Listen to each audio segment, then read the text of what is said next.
Hello नमस्कार। समुत्कर्ष classes के इस ऑनलाइन प्लेटफॉर्म पर आप सभी का पुनः एक बार हार्दिक स्वागत, अभिनंदन। हम विगत क्लास के अंतर्गत जो आरपीएससी फर्स्ट ग्रेड के सिलेबस को लेकर हम नियमित कक्षाएं प्रारंभ कर चुके थे और हमने ज्योग्राफी, जिनका सेकंड सब्जेक्ट है फर्स्ट ग्रेड के अंतर्गत, उनकी क्लासें चल रही थी, जिसमें हमने पृथ्वी की आंतरिक संरचना के बारे में पढ़ा था, अच्छे से एमसीक्यू सॉल्व किए थे। इसके साथ में चट्टानों के बारे में अध्ययन किया है और पिछली क्लास के अंतर्गत प्लेट विवर्तनिकी सिद्धांत, जो आपके है टॉपिक, महत्वपूर्ण टॉपिक है। मैंने कहा था ये प्लेट विवर्तनिकी सिद्धांत भौतिक भूगोल, जिसे भू आकृतिक भूगोल उसमें है, मॉर्फोलॉजी का एक आत्मा कह सकते हैं, इतना महत्वपूर्ण टॉपिक है। क्योंकि भू आकृतिक भूगोल के अंतर्गत जो भी हम ऊंचावच में विकास क्रम को पढ़ते हैं, उसमें प्लेट विवर्तनिकी सिद्धांत सबसे महत्वपूर्ण हो जाता है, उसको समझने में भी, और प्लेट विवर्तनिकी सिद्धांत को अच्छे से डेप्थ में समझना इसीलिए बहुत महत्वपूर्ण हो जाता है। इसीलिए हमने प्लेट विवर्तनिकी सिद्धांत के बारे में बात कर रहे थे। आपके एग्जाम ओरिएंटेड के हिसाब से अच्छे अच्छे क्वेश्चन बनते हैं। और हमने अभी तक जो बात की है, हम क्लास प्रारंभ कर लें, कि हमने जो पिछली क्लास के अंतर्गत बात की थी कि प्लेट क्या होती है और विवर्तनिकी क्या होती है, और प्लेटों के प्रकार कौन कौन से हैं, प्लेटों का वितरण कहाँ कहाँ पाया जाता है, इसके साथ में पढ़ा था। और आज हम पढ़ने वाले हैं प्लेट विवर्तनिकी का आधार क्या है, बेस क्या है, वो जानना बहुत जरूरी है। कि प्लेट विवर्तनिकी जो सिद्धांत है, जो आपके 1967 के अंतर्गत मैकेंजी, पॉर्कर और मॉर्गन महोदय ने जो सिद्धांत को स्थापित किया था, वो उसका क्रम क्या है, उसका बेस क्या था, उसको समझने वाले हैं। और फिर हम उसके बारे में जो संकल्पनाएं हैं, मूलभूत संकल्पनाएं हैं, उसका अध्ययन करने वाले हैं। तो थोड़ा सा 5 मिनट के लिए पहले एक बार पिछली क्लास का थोड़ा सा रिवीजन कर लें। रिवीजन करने के बाद में हम आज की क्लास प्रारंभ करने वाले हैं। तो अभी तक हमने पढ़ा कि सबसे पहले कि प्लेट क्या होती है। हमने क्या पढ़ा है कि प्लेट क्या होती है।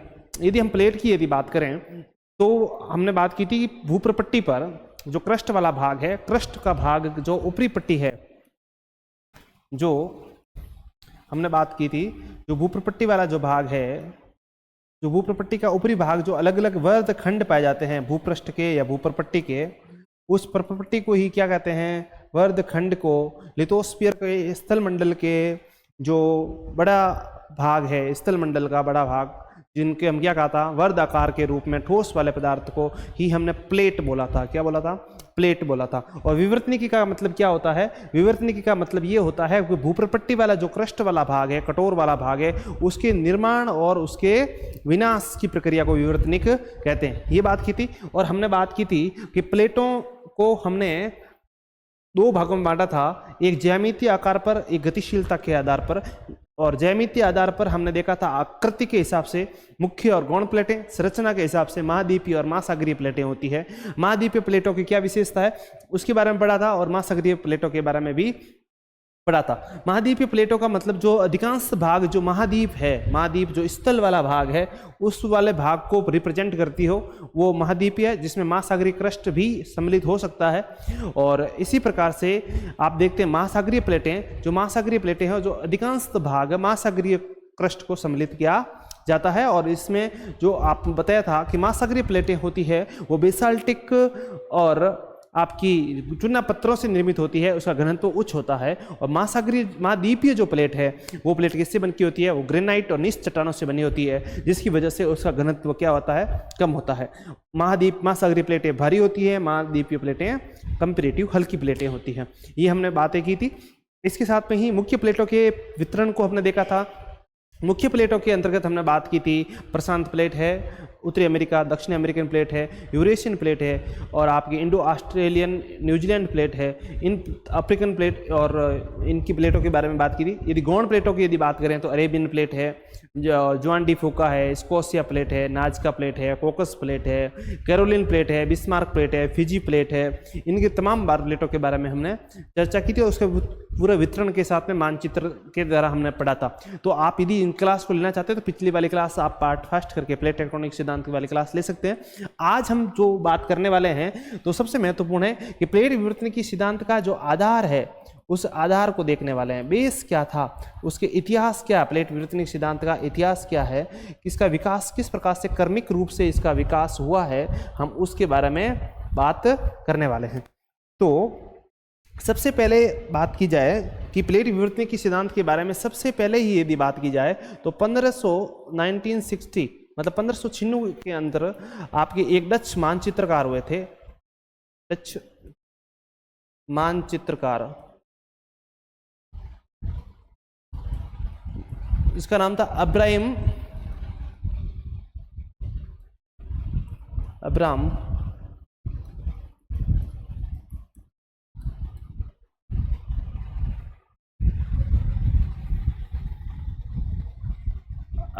क्या नाम है इसका, एक बार के लिए, अब्राहम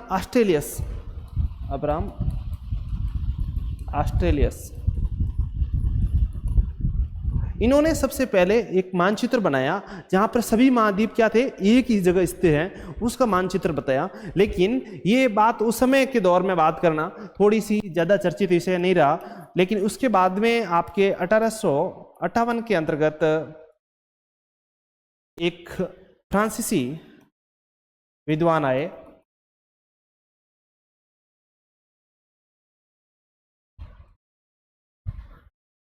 जिसका नाम था एंटीनियो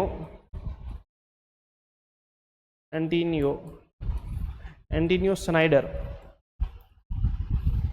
एंटीनियो स्नाइडर ने जो था, उन्होंने बताया कि महाद्वीप प्रवाहित हो रहे हैं। महाद्वीप क्या कर रहे हैं, महाद्वीप प्रवाहित होने की बात की थी कि महाद्वीप गतिशील है।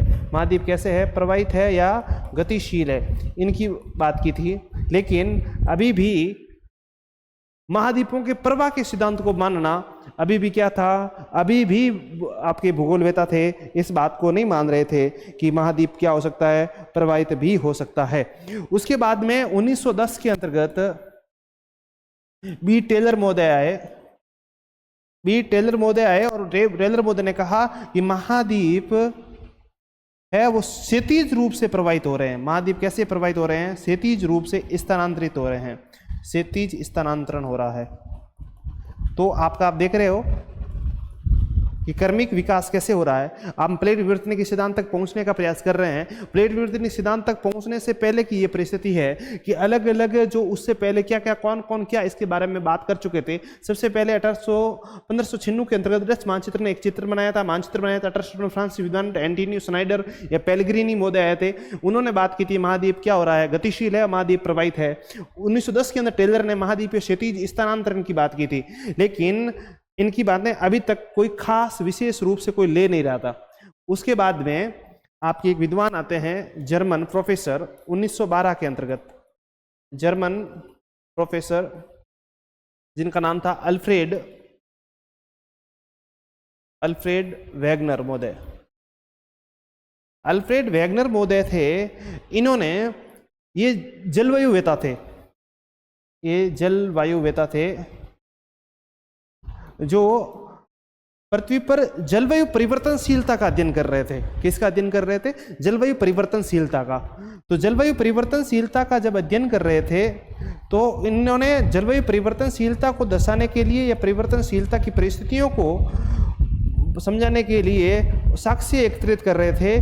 उस समय जो साक्ष्य प्राप्त हुए, जो उनके सामने जो डाटा मिले साक्ष्य के रूप में, उन डाटों से उन्होंने प्रूव करने की कोशिश की कि जो जलवायु परिवर्तन की जो बात कर रहे हैं उसके साथ में उन्होंने प्रूव करने की कोशिश की कि महाद्वीपीय विस्थापन हो रहा है। तो उसने महाद्वीपीय विस्थापन सिद्धांत दे दिया। महाद्वीपीय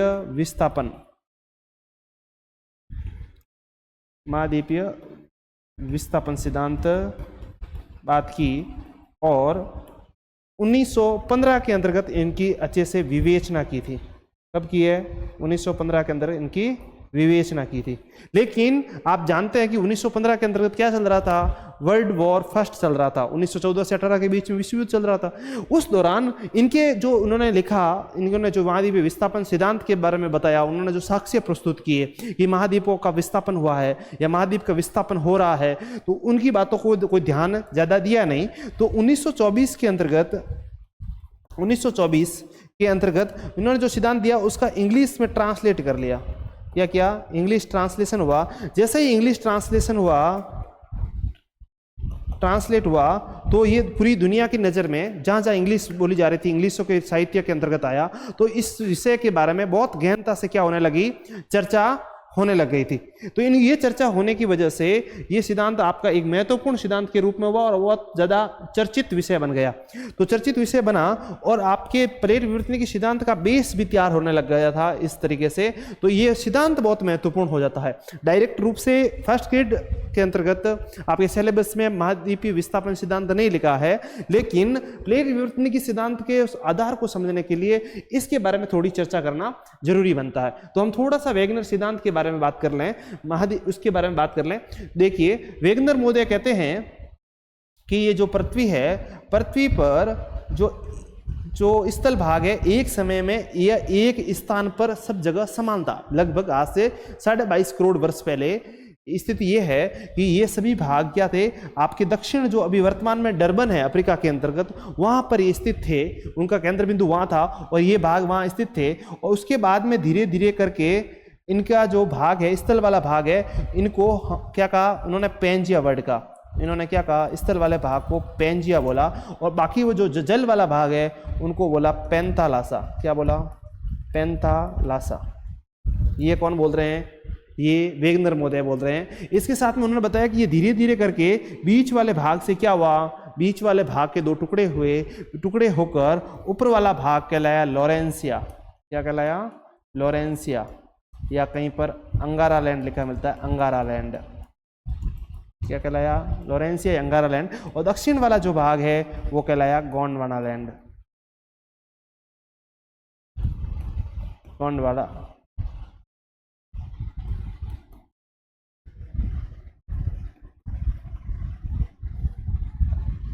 गोंडवाना लैंड,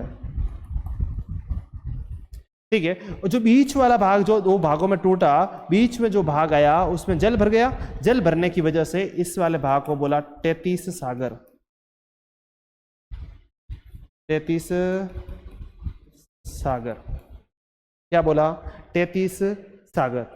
तो आप जो ऊपरी वाला लॉरेंसिया वाला भाग देखते हैं, जो वर्तमान के अंतर्गत आप उत्तरी अमेरिका, ग्रीनलैंड, यूरेशिया वाला भाग, यूरोप और उत्तरी एशिया वाला जो भाग देखते हैं, वो भाग अंगारा लैंड वाला का ही अलग अलग भाग टुकड़े हुए, वो आगे स्थानांतरित हुए। इसी प्रकार आप दक्षिण America, Africa, India, Australia, New Zealand वाला जो भाग देख रहे हैं वो गोंडवाना लैंड का हिस्सा है। तो आप इस प्रकार से इन्होंने ये बात रखी। तो ये बात केवल रखने से काम बनेगा नहीं, रखी नहीं तो इनके साथ में इन्होंने साक्ष्य प्रस्तुत करने की कोशिश की। इन्होंने कहा कि ये ऐसा क्यों हो रहा है।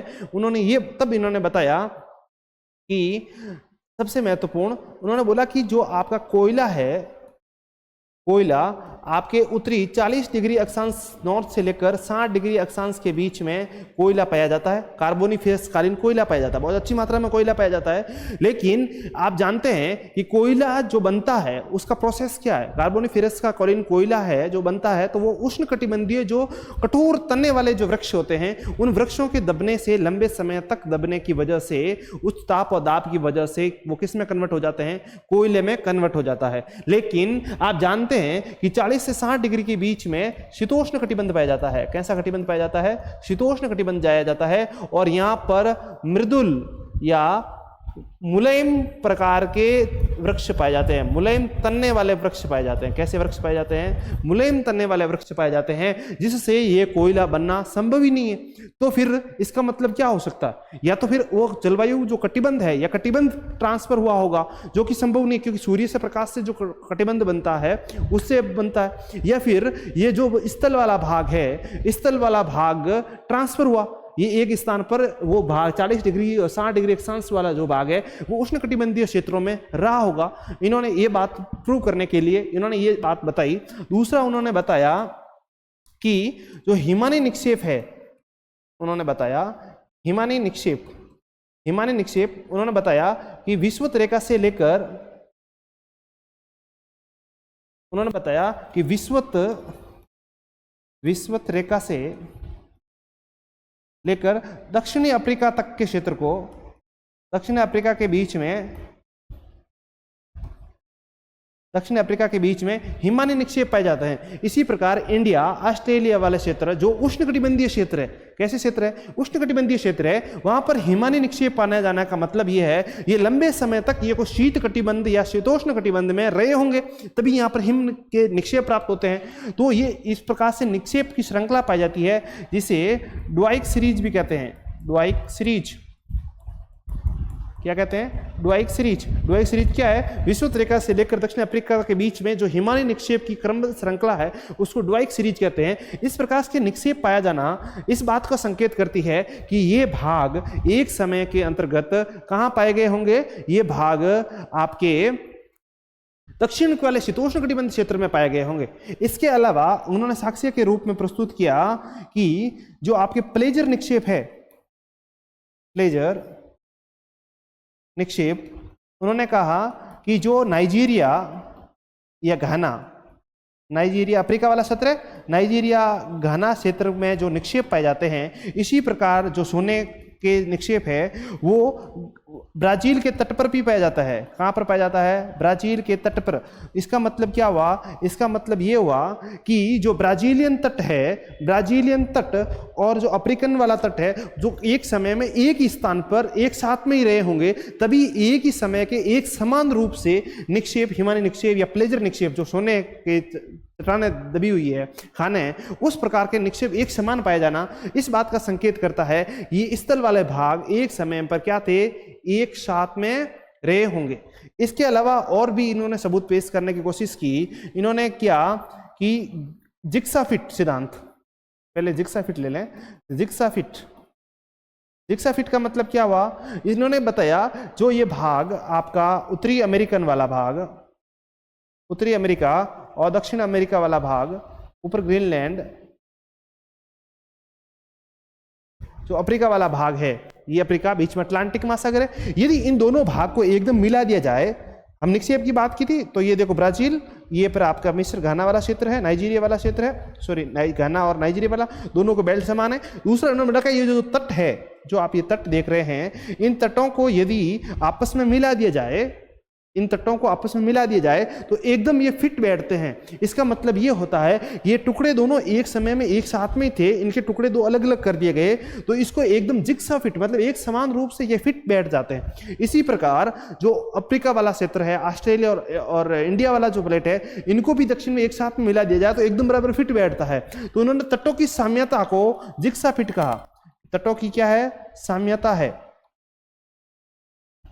और इसी प्रकार उन्होंने बताया कि जो यहाँ पर जो प्रवेश श्रृंखलाएं पाई जाती है, सीरीज पाई जाती है, वो एक समान रूप से, मतलब समानता को प्रदर्शित करती है। ये आदि तमाम बातें हैं जो ये बताती है कि ये जो स्थल वाला भाग है एक समय में एक साथ में ही था, जिसे पेंजिया बोला था अभी। तो उन्होंने साक्ष्य के रूप में और इन्होंने प्रस्तुत किया, वनस्पतिक रूप से इन्होंने बताया कि ग्लासोप्टेरिस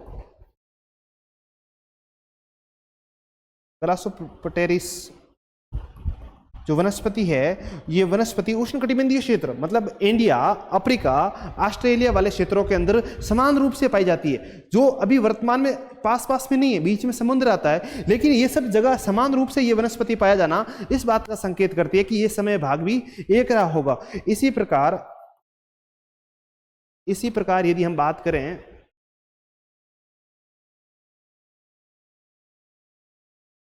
इसी प्रकार इन्होंने बताया मार्सुपियस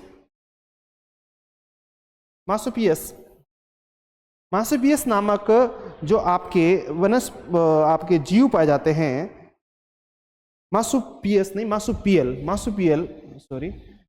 मार्सुपियल वन्य जीव पाए जाते हैं। जैसे आपका कंगारू जीव है, ऑस्ट्रेलिया के अंतर्गत पाया जाता है, कंगारू है। तो कंगारू, मार्सुपियल जो कंगारू है, वो आपके अफ्रीका वाला क्षेत्र, ये जो अफ्रीका वाला क्षेत्र और दक्षिण अमेरिका और ऑस्ट्रेलिया वाला क्षेत्र है, उन दोनों में समान रूप से पाया जाता है। लेकिन वर्तमान में तो ये इतने दूर वाले क्षेत्र हैं, लेकिन दोनों में एक समान रूप से एक समान वनस्पति, एक समान प्रजातियों के जीवों का मिलना, ये इस बात का भी संकेत करता है कि कहीं ना कहीं ये भाग भी जुड़े हुए थे।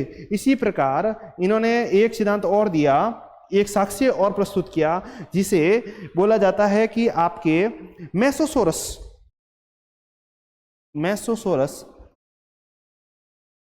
मेसोसोरस जो प्रजाति है रेप्टाइल जीव्स, सरीसृप प्रजाति है, रेप्टाइल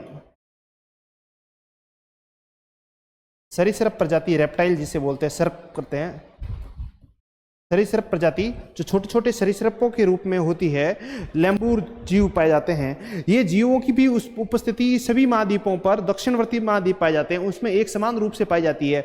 आदि तमाम साक्ष्यों के रूप में इन्होंने प्रस्तुत करके, साक्ष्य प्रस्तुत करके उन्होंने बताने की कोशिश की कि जो स्थल वाले भाग हैं वो वर्तमान में जो डरबन क्षेत्र, अफ्रीका वाले क्षेत्र के अंदर स्थित थे, जिसे पेंजिया कहा जाता है। फिर उनके अलग अलग टुकड़े हुए, ऊपर वाला भाग लॉरेंसिया यंगरलैंड, दक्षिण वाला भाग गोंडवानालैंड कहलाया, बीच में टेथिस सागर आ गया। फिर उनके अलग अलग टुकड़े हुए, अलग अलग टुकड़े होने की वजह से ये उत्तर और पश्चिम की ओर गति करने लगे। इन साक्ष्यों के साथ में उन्होंने बताने की महाद्वीपीय विस्थापन हो रहा है, इस बात को सिद्ध करने की उन्होंने कोशिश की। उन्होंने कहा कि जो आपका जो पृथ्वी है उसके ऊपर आंतरिक भाग, ऊपर वाला सियाल वाला भाग जिसे बोला था स्वेस मोदे ने, सियाल, और नीचे जो भाग है वो सीमा होता है और नीचे नीफे।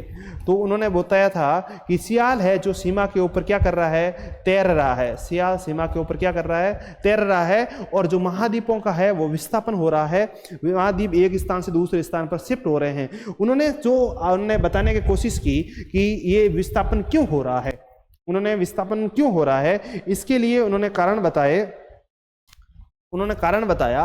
पहला कारण बताया कि उसे घूर्णन की वजह से, किसकी वजह से, घूर्णन गति से, पृथ्वी जो अपने अक्ष पे घूम रही है, अक्ष पर घूमने की वजह से क्या होता है कि आपके जो महाद्वीप है पश्चिम की ओर क्या कर रहे हैं, स्थानांतरित हो रहे हैं। कैसे, उन्होंने कहा कि जब कोई ठोस पदार्थ है, ठोस पदार्थ जैसे मानो एक गिलास लें, गिलास के अंदर पानी डाल दें, गिलास कांच की गिलास लेना है, कांच की गिलास जल्दी से ट्रांसफर होती है, दिख सकता है, उसमें पानी डालना है और कुछ नहीं डालना है, अभी पानी डालना है। पानी डालकर यदि गिलास को घुमाया जाए, एक दिशा में दूसरी दिशा में घुमाया जाए, तो जैसे ही घुमाते हैं ठीक उसके विपरीत दिशा में जो अंदर पानी है उसके ठीक विपरीत दिशा में घूमेगा। कैसे, एक गिलास को यदि हम पश्चिम से पूर्व की ओर घुमा रहे हैं तो उसके अंदर जो द्रव्य पदार्थ है वो पूर्व से पश्चिम की ओर घूमेगा।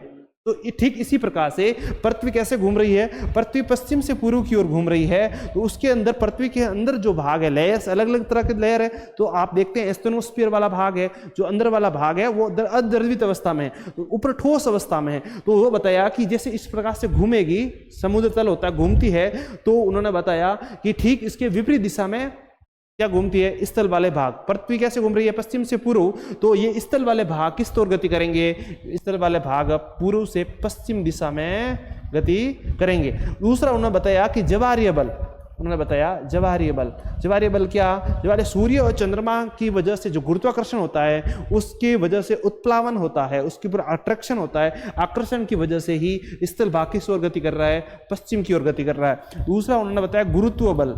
कौन सा बल, गुरुत्व बल। गुरुत्व बल क्या होता है, गुरुत्व बल ये होता है कि ये पृथ्वी है, पृथ्वी के जो विषुवत वाला भाग है वहां पर त्रिज्या क्या है, ज्यादा है, और ध्रुव वाला भाग है वह त्रिज्या क्या है, कम है। त्रिज्या कैसी है, कम है। तो आप देखते हैं कि आप ग्रेविटेशन फोर्स होता है इनडायरेक्ट प्रोपोर्शनल टू क्या होता है, त्रिज्या होता है। तो जहां त्रिज्या अधिक है वहां ग्रेविटेशन फोर्स कम है, और जहां त्रिज्या कम है वहां ग्रेविटेशन फोर्स क्या है, अधिक है।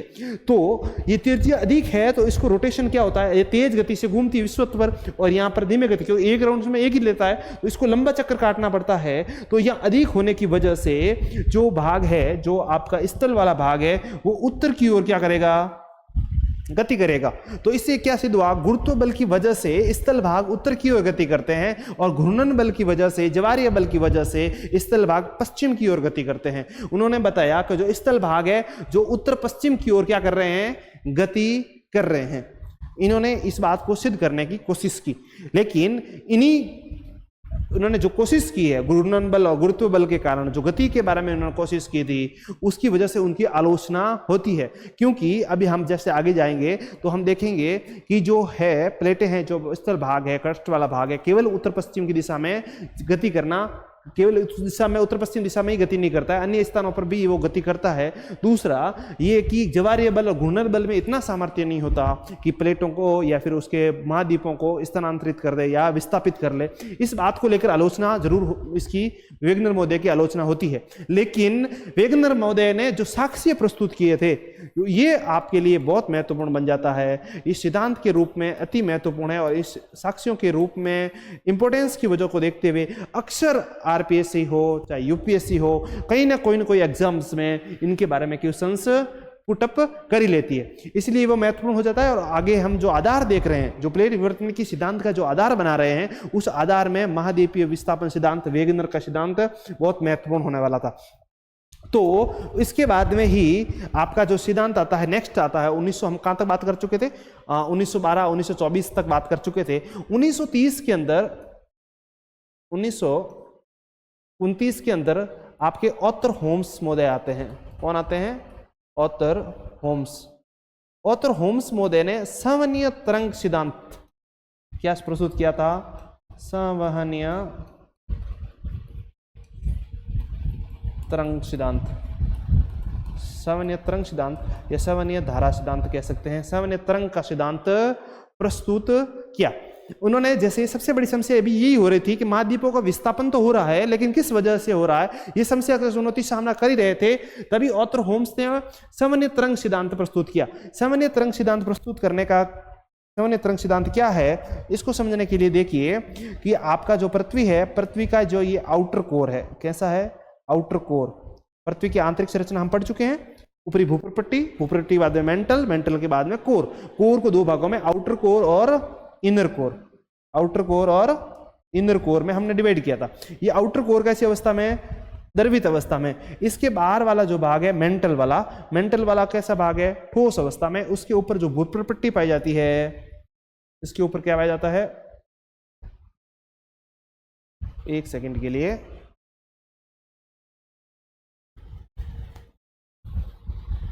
ये जो भूपृष्ठीय पाई जाती है ये वापस से ऐसी पाई जाती है, ठोस भूपृष्ठीय पाई जाती है। ये भाग आउटर कोर हो गया।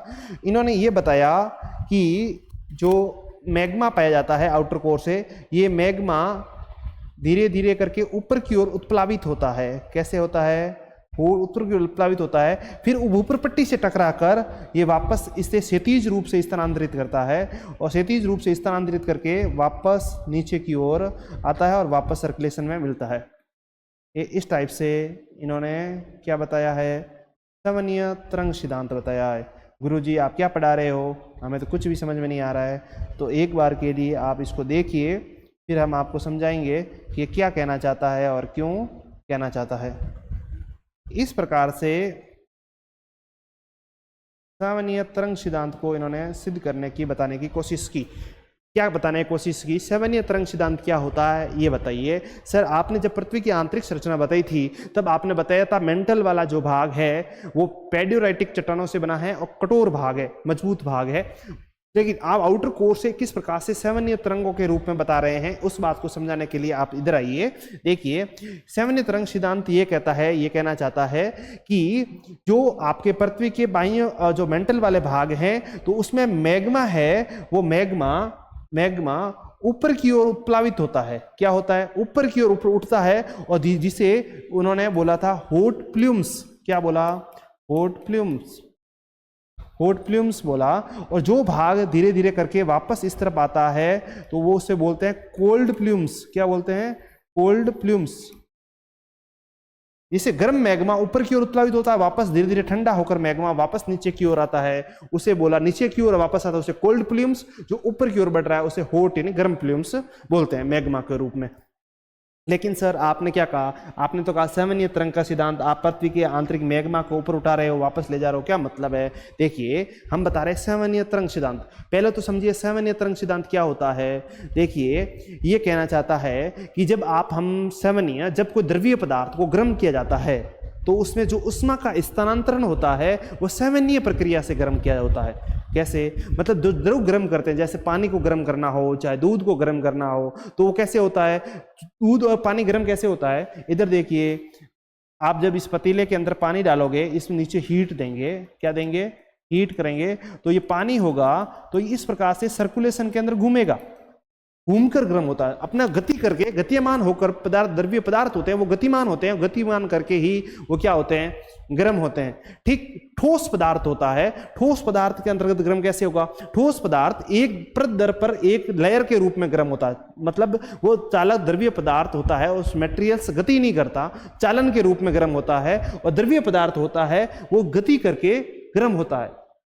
तो यहां क्या कहना चाहता है, ये कहना चाहता है, और तो होम्स कहना चाहते हैं कि ठोस पदार्थ भी जब उसका टेम्परेचर, तापमान क्यूरी पॉइंट से अधिक हो जाए, इस पॉइंट से, क्यूरी पॉइंट से तापमान अधिक हो जाए, तो ठोस पदार्थ भी गर्म होने के लिए, हीट ट्रांसफर के लिए उष्मा स्थानांतरण भी सामान्य तरंग के समान होता है। क्या मतलब, क्यूरी पॉइंट क्या होता है, मतलब 586 डिग्री टेम्परेचर से यदि ठोस पदार्थ अधिक गर्म हो, उससे अधिक गर्म हो, तो उसमें उष्मा का स्थानांतरण है वो चालन प्रक्रिया के द्वारा ना होकर सामान्य तरंग के रूप में होता है। सामान्य तरंग के रूप में कैसे, मतलब अभी हमने बताया कि द्रव्य पदार्थ, जैसे हम चाय बनाते हैं, चाहे गर्म पानी करते हैं, तो वो कैसे गर्म होता है, वो एक गति के रूप में इस प्रकार से सर्कुलेशन के ऊपर नीचे घूमता हुआ गति करता है। तो इसी प्रकार से ठोस पदार्थ भी जब उसमें टेम्परेचर 586 डिग्री से अधिक हो जाए तो वो भी कैसे गति करेगा, वो भी सामान्य तरंगों के समान ही उष्मा की गति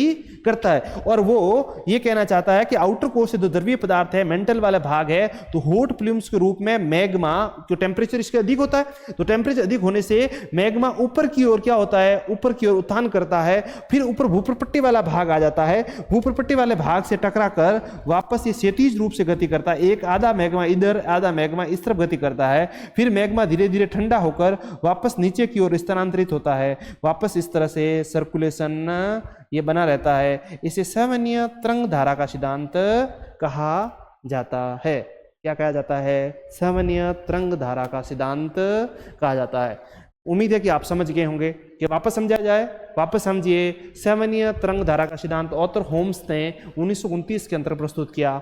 उन्होंने ये कहा कि रेले प्रभाव आ जाता है, क्यूरी पॉइंट, रेले प्रभाव, इफेक्ट, रेले इफेक्ट, रेले इफेक्ट जिससे बोल सकते हैं इफेक्ट प्रभाव, कहता है रेले प्रभाव क्या होता है कि जब ठोस, सामान्यतः उष्मा का ट्रांसफर कैसे होता है, पहले समझो ठोस में कैसे होता है, ठोस में होता है चालन प्रक्रिया के द्वारा, चालन, और द्रव्य पदार्थ होता है वो कैसे उष्मा ट्रांसफर होता है, उसमें होता है सामान्य तरंगों के समान। तो ये कहना चाहता है कि यदि आपका टेम्परेचर, ठोस पदार्थों में यदि टेम्परेचर 586 डिग्री से अधिक हो, क्यूरी पॉइंट से अधिक टेम्परेचर हो, तो उष्मा का ट्रांसफर भी ठोस पदार्थों में भी सामान्य तरंग के समान ही होता है। तो आप देखते हैं मेंटल वाले भाग में पेडुराइटिक चट्टानें पाई जाती है, ठोस पाया जाता है, आंतरिक पदार्थ ठोस पाया जाता है, आंतरिक मेंटल या निचला मेंटल ठोस अवस्था में होता है। तो उसमें भी हीट का ट्रांसफर होता है, वो कैसी अवस्था में होता है, सामान्य तरंगों के रूप में होता है। तो मैग्मा ऊपर उपतान होता है और धीरे धीरे करके इस प्रकार से क्षैतिज गति करता है, वापस नीचे आता है, तो ये ठंडा प्लूम्स कहलाता है। ऊपर जो उड़ता है हॉट प्लूम्स, जो वापस नीचे की ओर आता है उसे क्या बोलते हैं, कोल्ड प्लूम्स बोलते हैं। ये सामान्य तरंग धारा का सिद्धांत था। सर, ये ऑथर होम्स का सामान्य तरंग सिद्धांत प्लेट विवर्तन की सिद्धांत के लिए कैसे इंपॉर्टेंट है, देखिए अभी हम बात आगे करने वाले हैं, इसको आगे समझाने वाले हैं कि ये सिद्धांत किस प्रकार से आपका बेस तैयार करेगा। क्योंकि अभी सबसे महत्वपूर्ण क्वेश्चन क्या हो रहा था महाद्वीपीय विस्थापन सिद्धांत में, कि महाद्वीपों का स्थानांतरण कैसे हो रहा है, महाद्वीपों का स्थानांतरण कैसे हो रहा है। और उस स्थानांतरण की अवस्था के अंतर्गत सबसे बड़ी चुनौती यही थी, सबसे बड़ी आलोचना वेगनर महोदय की इसीलिए हो रही थी कि उन्होंने जो सिद्धांत, जो महाद्वीपों का विस्थापन का जो कारण बताया था, उस कारण को लेकर प्रश्न चिन्ह उठ रहे थे कि घूर्णन की वजह से, जवारीय बल की वजह से, गुरुत्व बल की वजह से महाद्वीपों का स्थानांतरण नहीं हो सकता। लेकिन सामान्य तरंग सिद्धांत आने के बाद में जो ये क्षैतिज सामान्य तरंग चल रही है, उससे ऊपर वाली भूप्रपट्टी है उसका स्थानांतरण की दिशा तय करने वाला है। इसीलिए हम प्लेट विवर्तन के सिद्धांत पढ़ेंगे। अभी बेस तैयार हो रहा है, आप इसको समझिए। तो 1929 के अंतर सामान्य तरह का सिद्धांत आ चुका है। लेकिन अभी एक प्रश्न और महत्वपूर्ण बन रहा है, एक प्रश्न यह बन रहा है कि गुरुजी आपने जो ये सिद्धांत बताया कि यहां से मैग्मा ऊपर उठ रहा है, यहां से मैग्मा आगे क्षैतिज प्रवाहित हो रहा है, वापस नीचे की ओर आ रहा है, ये इस प्रकार से आपकी क्या हो रही है, सामान्य तरंग धाराएं चल रही है। लेकिन ये यही क्यों चल रही है, एक निश्चित क्षेत्र के अंतर्गत ही कंटिन्यू फॉर्म में क्यों चल रही है, इसका क्या कारण है। तो इसका कारण बताने के लिए जो ये प्रश्न उठा है, इसको बताने के लिए 1960 के अंतर्गत, 1960 के अंदर टारकोट महोदय आते हैं। कौन आते हैं, टारकोट।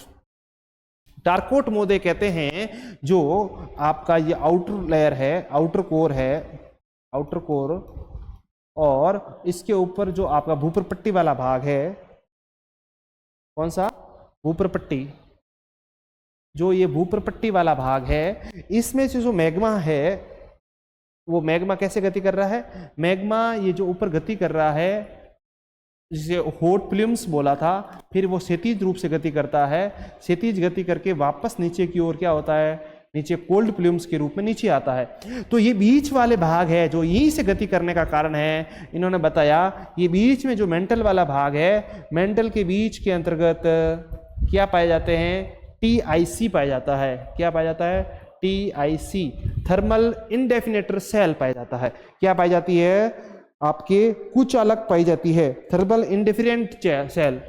इसका उन्होंने बताया था कि थर्मल इंडिफरेंट सेल, ये उष्मा की कुचालक, उष्मा कुचालक ऐसी लेयर्स पाई जाती, सेल पाए जाते हैं, कुचालक सेल पाए जाते हैं जो उसको बीच में से हॉट प्लूम्स को ऊपर उठने में और नीचे लाने में इसको एक अवरोधक के रूप में होता है। और बीच बीच में क्या होता है, जगह होती है, बीच बीच में लेयर्स के रूप में जगह होती है। लेयर में जगह होने की वजह से ही ये हॉट प्लूम्स यहाँ से ऊपर उठती है, यहाँ से वापस नीचे की ओर, यहाँ से ऊपर उठती है और वापस क्षैतिज गति करके वापस पुनः एक बार हॉट प्लूम्स के रूप में नीचे की ओर स्थानांतरित हो जाती है। तो इस प्रकार से इन्होंने क्या बताने की कोशिश की है, इस प्रकार से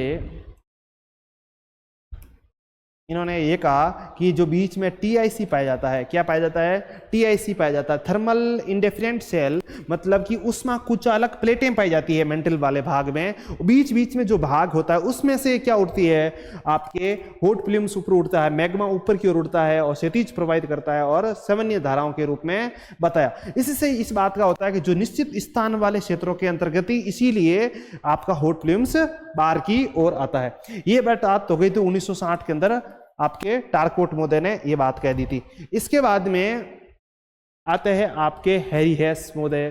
कौन आते हैं, 1960 के अंतर्गत ही आते हैं, 1960 के अंतर्गत ही आते हैं हैरी हेस।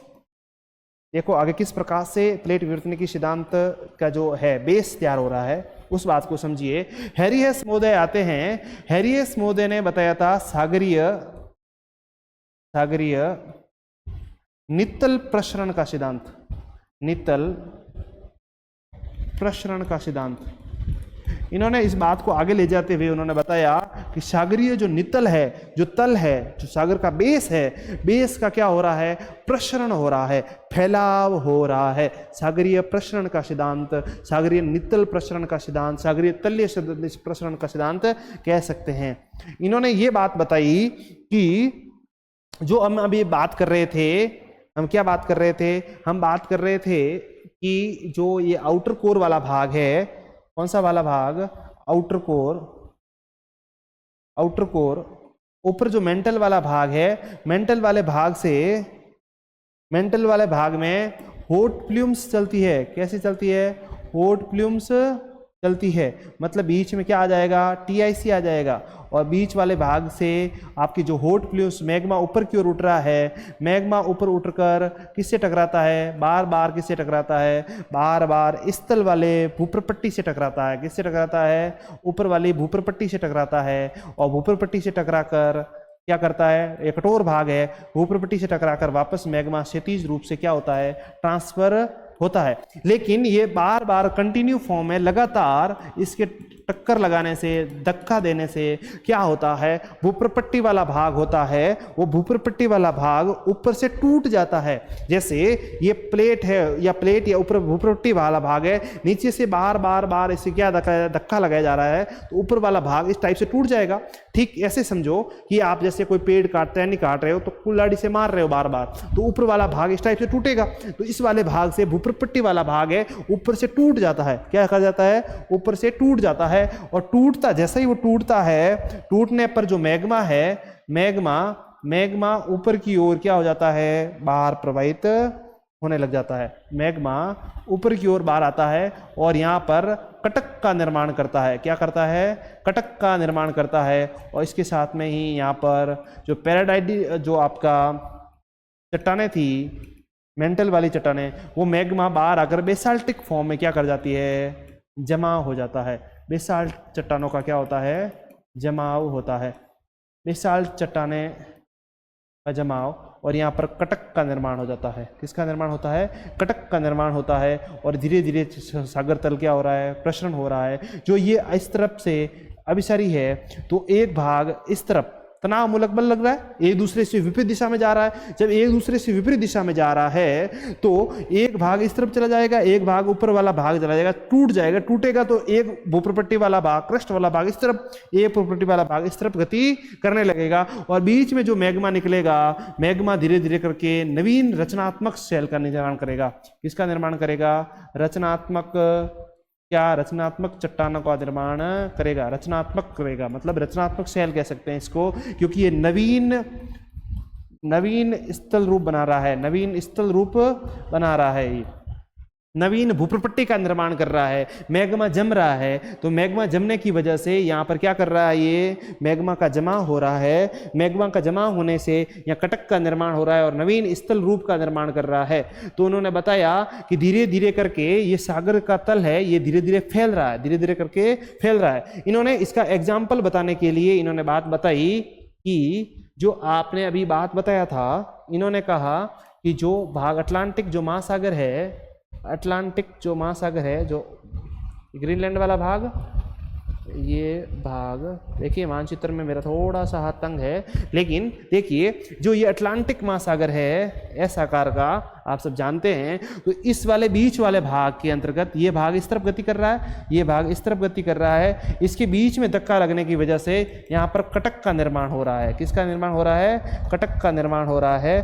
और धीरे धीरे करके ये फैलाव हो रहा है, फैलाव हो रहा है। प्रसरण मतलब जो अटलांटिक महासागर का तल है वो धीरे धीरे करके क्या हो रहा है? प्रसरण हो रहा है, फैलाव हो रहा है। ये इस बात को बताने के लिए बता रहे हैं कि जो इसके नीचे जो मैग्मा है, मैग्मा ऊपर की ओर धक्का लगाकर उसको दो भागों में क्या कर दिया?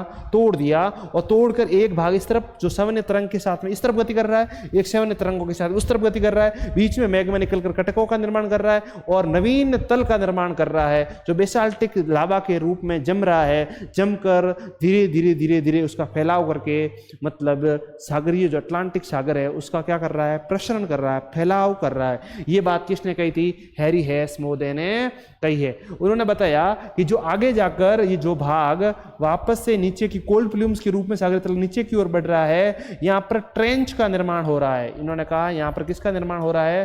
ट्रेंच का, मतलब खाई का निर्माण हो रहा है। तो इन्होंने बताया कि आगे जाकर यहाँ पर जो ट्रेंच बन रही है, जिसे अभी देखते हैं कि चिली ट्रेंच है, जो टिली ट्रेंच, तो इसी प्रकार यहाँ पर जाओगे तो यहाँ पर क्या हो रहा है? खाई का निर्माण हो रहा है। और यहाँ पर किसका निर्माण हो रहा है?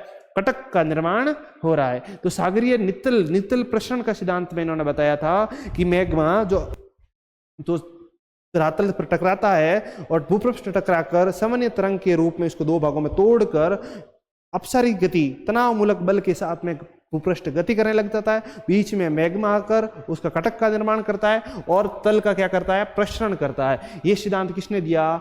हैरी हेसमोदे ने सिद्धांत दिया।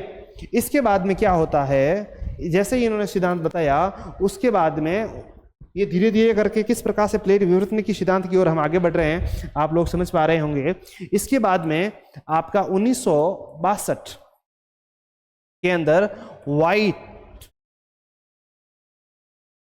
वाइन वो मैथ्यूज, कौन आगे? वाइस और मैथ्यूज ने भूचुंबकत्व का सिद्धांत दिया। किसका दिया? भूचुंबकत्व का सिद्धांत। भूचुंबकत्व सिद्धांत। ये भूचुंबकत्व क्या होता है? इन्होंने 1962 में क्या बताने की कोशिश की है? ये किस प्रकार से प्लेट विवर्तन सिद्धांत का आधार बनता है, इस बात को समझिए। इन्होंने कहा कि जो पृथ्वी है, इन्होंने ये कहा कि जो ये पृथ्वी है, पृथ्वी पर तो ये एक मैग्नेट की तरह काम करती है। किसकी तरह काम करती है?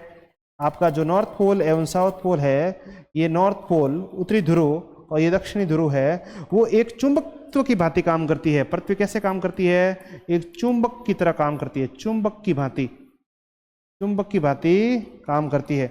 उन्होंने ये कहा कि पृथ्वी है, पृथ्वी के आंतरिक भाग में, आउटर कोर में, आंतरिक कोर में जो आपका भारांश तत्व पाया जाता है, निफे निकल फेरस पाया जाता है, आउटर कोर वाले में द्रवित अवस्था में पाए जाने के कारण उसमें डायनेमो इफेक्ट होता है। रदरफोर्ड ने कहा कि डायनेमो जिस प्रकार से मेंटल वाला ठोस भाग, अंदर द्रवित अवस्था वाला भाग है, उसमें घर्षण होता है, और घर्षण होने की वजह से जो पृथ्वी घूमती है, रोटेशन करती है, घर्षण होता है। घर्षण होने के कारण पृथ्वी में चुंबकत्व प्रभाव उत्पन्न होता है। कौन सा प्रभाव उत्पन्न होता है? चुंबकीय प्रभाव उत्पन्न होता है। लेकिन पृथ्वी के आंतरिक वाले भाग में टेम्परेचर बहुत अधिक मात्रा में होने के कारण उसमें चुंबकत्व पदार्थ को हम उसको क्या नहीं कर पाते, वो उसको जमाव चुंबकीय तत्वों को दर्शा नहीं पाते। लेकिन जो मैग्मा धरातल पर बाहर आता है, जब मैग्मा लावा के रूप में बाहर प्रस्फुटित होता है, उद्गमित होता है, जब उसका प्रारंभिक आग्नेय चट्टानों के रूप में जमाव होता है, जम जाती है, जब चट्टानें जमती है उसमें चुंबकत्व प्रभाव दिखाई देता है, मैग्नेटिक रूप में होता है, तो उसमें चट्टानों के अंतर्गत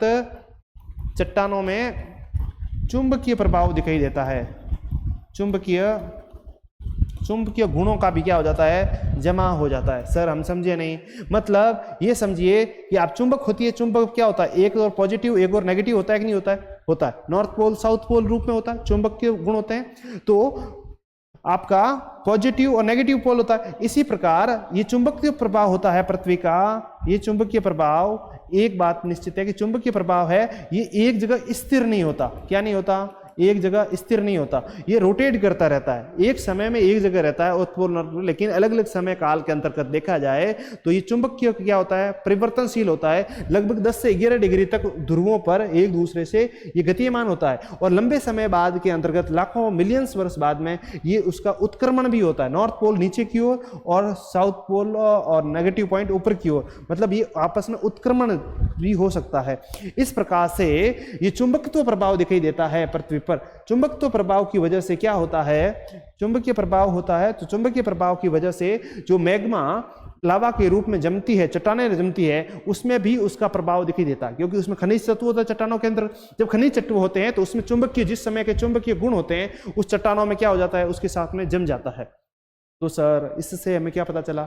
ये किस प्रकार से महत्वपूर्ण है? ये इस प्रकार से महत्वपूर्ण है कि जब चट्टानों का निर्मित होती है, चट्टानों के निर्माण होने के दौर में उसमें जो प्लस और माइनस का जो भाव है, वो चुंबकत्व गुण है, वो उसमें साथ में जम जाएगा, और उसके जमने की वजह से उस समय काल के उसकी समय और चट्टानों के निर्माण समय और दिशा को बताने में इनका योगदान महत्वपूर्ण हो जाता है। और इसी चुंबकीय प्रभाव के कारण ही चट्टानों की क्या पता चलता है? चट्टानों की आयु के बारे में पता चलता है, आयु और चट्टानों की दिशा के बारे में पता चलता है। तो चट्टानों को पृथ्वी के इतिहास के पन्ने कहा जाता है। चट्टानों को क्या कहा जाता है? पृथ्वी के इतिहास के पन्ने कहा जाता है। क्यों कहा जाता है? क्योंकि पृथ्वी कैसे काम करती है? पृथ्वी अपना चुंबकत्व प्रभाव रखती है, भू चुंबक की तरह काम करती है। पृथ्वी कैसे काम करती है? चुंबक की तरह काम करती है, और चुंबकत्व प्रभाव होता है जो नॉर्थ पोल है, साउथ पोल होता है। जो आपका नॉर्थ पोल साउथ पोल है उसमें परिवर्तनशीलता होती है, एक समय में एक समान रहता है, लेकिन अलग अलग समय काल के अंदर उसका नॉर्थ पोल और साउथ पोल में थोड़ा सा परिवर्तन, वेरिएशन आता जाता है। और उस वेरिएशन को चट्टानों के अंतर्गत जब मैग्मा बंद लावा के रूप में जमा होता है, तो जिस समय जो चुंबकत्व प्रभाव होता है, वो चुंबकत्व प्रभाव क्या कर जाता है? चट्टानों के अंतर्गत जमा हो जाता है। और उस चुंबकीय प्रभाव के अध्ययन करके हम पता कर सकते हैं किस समय पर कौन सा चुंबकत्व प्रभाव, क्या चुंबकत्व प्रभाव रहा होगा, जिससे हमें पता चल जाता है कि चट्टानों की आयु क्या है और उसकी दिशा क्या होने वाली है। इससे क्या हुआ? इससे क्या बात सिद्ध हुई? इससे ये बात सिद्ध हुई कि चुंबकीय प्रभाव आने के बाद में ही हमने क्या किया? जो हमने पुराने जो सिद्धांत आए थे उनके बारे में अध्ययन करना प्रारंभ, वापस से उनके बारे में देखना प्रारंभ किया कि जो चट्टानों के अंतर्गत जो अभी अटलांटिक महासागर, अभी हमने देखा था कि ये जो तटों का प्रसरण हो रहा है, कटक का निर्माण हो रहा है, तो उसमें देखा गया कि ये आपका है बीच में क्या बन रहा है? कटक बन रहा है। कटक बनने का प्रोसेस के अंतर्गत ये एक इस दिशा में गति कर रहा है और एक इस दिशा में गति कर रहा है, तो इसकी चट्टानें जो निर्मित हुई है, यहाँ से चट्टानें निर्मित हुई है, उन्होंने हैरी एस मोदे ने कहा कि जो ये चट्टानें निर्मित हो रही है, यहाँ से चट्टानें निर्मित होकर ये फिर एक भाग के दो टुकड़े होते हैं और धीरे धीरे करके वो प्रसरण हो रहा है। प्रसरण हो रहा तो एक भाग इधर की ओर गति करेगा, एक बार इधर की ओर की गति करेगा। मतलब सबसे जो नवीन चट्टान का निर्माण होता है वो कहाँ पे होगा? कटक के नजदीक होगा। और सबसे प्राचीन जो चट्टानों का निर्माण हुआ होगा वो चट्टानों का निर्माण कहाँ हुआ होगा? वहां पर जहां पर खाई बन रही है, वहां पर जो ट्रेंच बन रहा है वहां पर चला गया होगा। तो इससे चुंबकत्व प्रभाव से हमें इसकी आयु के बारे में पता चलता है कि सबसे नवीन जो चट्टानें पाई जाती है वो कटक के पास में होती है और जितनी समान दूरी पर जाने पर समान रूप से इनकी आयु पाई जाती है। जैसे मानो इनकी उम्र 1 मिलियन वर्ष है, तो इधर जाओगे तो यहाँ 2 मिलियन, यहाँ 3 मिलियन, तो 3 मिलियन। मतलब इसकी और इसकी उम्र क्या है? समान है। इसकी और इसकी आयु क्या है? समान है। इसकी और इसकी आयु क्या है? एक समान है।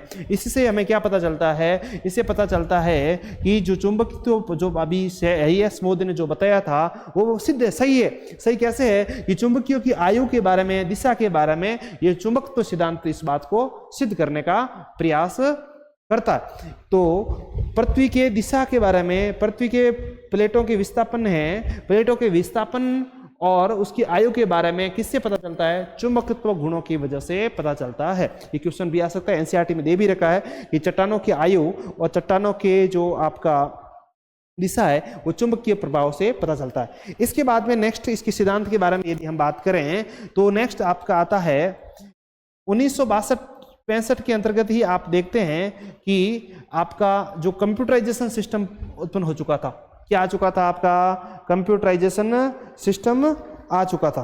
तो कंप्यूटर सिस्टम डेवलपमेंट हो चुका है। कंप्यूटर सिस्टम डेवलपमेंट होने की वजह से हम कंप्यूटर पे जो नक्शा जो आपने बताया कि अभी वेगनर मोदे ने बताया था, उस नक्शे को क्या किया? उस नक्शे को हमने कंप्यूटर पर लेकर जो आपका उत्तरी दक्षिण अमेरिका वाला भाग है, आपका अटलांटिक महासागर के पूर्व की साइड जो अफ्रीका और यूरोप वाला भाग है, उन दोनों तटों को आपस में जब मिलाया गया तो एक आश्चर्यजनक रिजल्ट सामने आया कि तटों में इतनी साम्यता पाई जाती है, उत्तर से लेकर दक्षिण तक पूरा तट को आपस में मिला दिया जाए तो एकदम फिट बैठता है। जिक्सा फिट जो आपने वेगनर मोदे ने बताया था, उस सिद्धांत को कंप्यूटर पर उसको लेकर फिट करने पर एकदम बात सीधा हकीकत साबित होती है। और उसमें बताता है कि मैक्सिमम 90 किलोमीटर का ही डिफरेंस रहता है पूरा उत्तर से लेकर दक्षिण तक के बीच में, केवल 90 किलोमीटर का गैप आता है। बाकी एकदम ये तट एकदम एक दूसरे के अंदर फिट बैठ जाते हैं। इस तरह के तटों की क्या पाई जाती है? साम्यता पाई जाती है। तो इस प्रकार से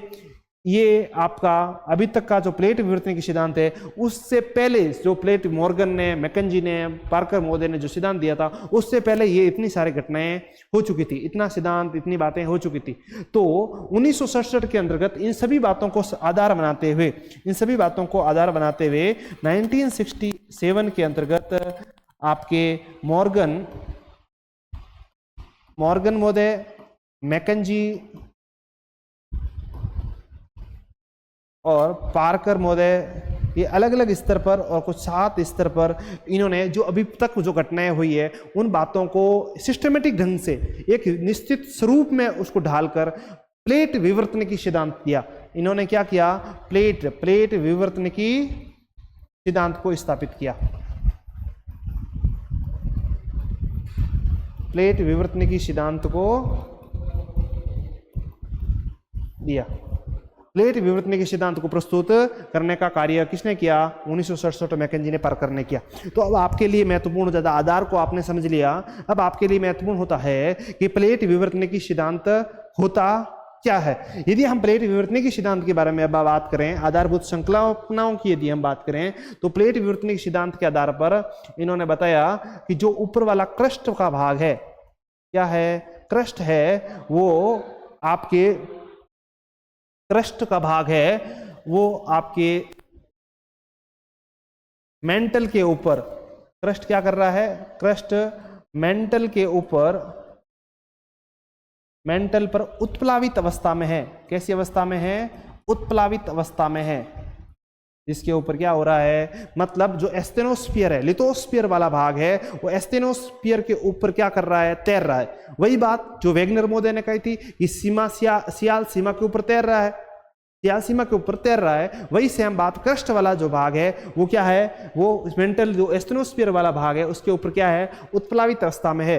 दूसरा उन्होंने बताया क्रस्ट या भूप्रपट्टी वाला जो भाग है वो अलग अलग टुकड़ों में पाया जाता है, वर्धखंड जिनके पाए जाते हैं, अलग अलग वर्धखंडों में पाया जाता है। और वर्धखंड ही क्या कहलाते हैं, प्लेट कहलाते हैं। वर्धखंड ही क्या कहलाते हैं, प्लेट कहलाते हैं। तो प्लेट के बारे में उन्होंने बताया, टूजो विल्सन ने उनको शब्द दिया और उन्होंने बताया कि वर्धखंड है वही क्या है, वो आपकी प्लेट है। और प्लेट है तो वो प्लेटों के आधार पर, जो प्लेटों का आधार बताया था उसके ऊपर क्या कर रही है। दूसरा उन्होंने बताया कि जो आपकी प्लेटें हैं, प्लेटों को प्रकार के रूप में हमने बांटा था, उसको एक बार वापस देखिए, उसको समझिए। प्लेटें को ज्यामितीय आधार पर, किसके आधार पर, ज्यामितीय आधार पर और गतिशीलता के आधार पर उन्होंने क्या किया, उन्होंने विभाजन किया। गतिशीलता के आधार पर विभाजन करके ज्यामितीय आकार का यदि बात करें तो आकृति के आधार पर, किसके आधार पर, आकृति के आधार पर। दूसरा संरचना के आधार पर, दूसरा किसके आधार पर, संरचना के आधार पर उन्होंने विभाजन किया। यदि गतिशीलता के आधार पर बात करें तो उन्होंने अभिसारी प्लेटें, अभिसारी सीमा, जिसे अभिसारी, अपसारी और संरक्षी के रूप में इन्होंने विभाजन किया। तो देखिए आकृति के रूप में यदि विभाजन करें तो आकृति के रूप में वर्ध प्लेटें जो मेजर प्लेट है, या गौण प्लेटें सूक्ष्म प्लेटें, और संरचना के आधार पर महाद्वीपीय प्लेट और महासागरीय प्लेटें। कौन सी प्लेटें, महासागरीय प्लेटें के रूप में। देखिए हमने ज्यामितीय आकार पर प्लेटों के बारे में हमने जो बात की थी उसकी विस्तृत चर्चा कर ली थी। पिछली क्लास के अंतर्गत हमने बात कर ली थी कि प्लेट क्या होती है, प्लेटों के बारे में, ज्यामितीय आकार आकृति के वर्ध प्लेटों के बारे में, गौण प्लेटों के बारे में, संरचना के हिसाब से महाद्वीपीय महासागरीय प्लेटों के बारे में हमने चर्चा कर ली है। वर्ध प्लेटों के बारे में डिटेल्स में बता दिया और आज की प्रारंभिक कक्षा में भी आपको थोड़ा सा हिंट दे दिया था। आज जो अभिसारी और अपसारी संरक्षी प्लेटें हैं, इसके आधार पर किस प्रकार से भूप्रपट्टी पर जो परिवर्तन होता है, जो विवर्तनिक प्रभाव होता है चट्टानों का, किस प्रकार से प्लेटों का विनाश और प्लेटों का निर्माण होता है, उसके बारे में थोड़ा सा बताया था पिछली क्लास के अंतर्गत। आज की क्लास में थोड़ा सा विस्तृत बताएंगे किस प्रकार से प्लेट विवर्तन की सिद्धांत सबसे महत्वपूर्ण है। ये इन्हीं बातों पर हम समझने वाले हैं, किस प्रकार से पर्वतों का निर्माण होता है, किस प्रकार से ट्रेंच खाई का निर्माण होता है, किस प्रकार से कटक का निर्माण होता है, उसको थोड़ा समझने के लिए हम इसके बारे में थोड़ी सी बात करना जरूरी है। तो देखिए हम यदि बात करें अभिसारी के रूप में, गतिशीलता के आधार पर अभिसारी सीमा, अभिसारी देखिए जो होता है, अभिसारी के अंतर्गत हम बात करेंगे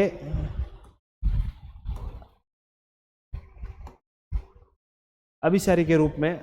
अभिसारी के अंतर्गत जो प्लेटों की हम बात करें तो उसको भी तीन भागों में बांटा गया है। इसमें बांटा है कि महाद्वीपीय